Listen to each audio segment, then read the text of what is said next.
কিশোরগঞ্জের কোটিয়াদীতে বিয়ের আসরে প্রবাসী স্বামীকে তালাক দিয়ে নিজের প্রেমিককে বিয়ে করেছেন এক কলেজ ছাত্রী। শুক্রবার রাতে উপজেলার আচমিতা ইউনিয়নের গণেরগাঁও গ্রামে চাঞ্চল্যকর এই ঘটনা ঘটে।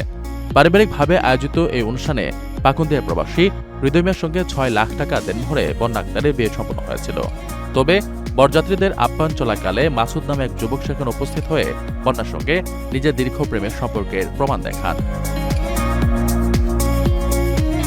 মাসুদের উপস্থিতিতে বিয়েবাড়িতে উত্তেজনা ছড়িয়ে পড়লে কনে স্পষ্ট জানিয়ে দেন যে তিনি প্রেমিকের সঙ্গেই সংসার করতে চান।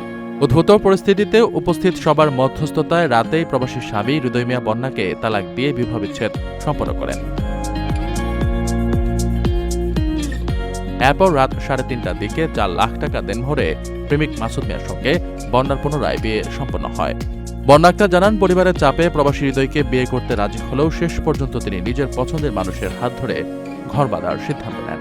এই নাটকের ঘটনাটি বর্তমানে পুরো এলাকায় ব্যাপক চাঞ্চল্যের সৃষ্টি করেছে।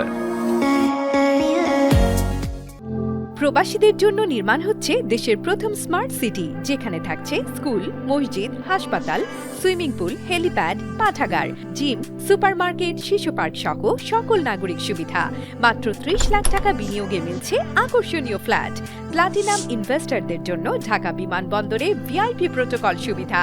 বিস্তারিত জানতে যোগাযোগ করুন স্ক্রিনে দেয়া হোয়াটসঅ্যাপ অথবা ইমো নাম্বারে।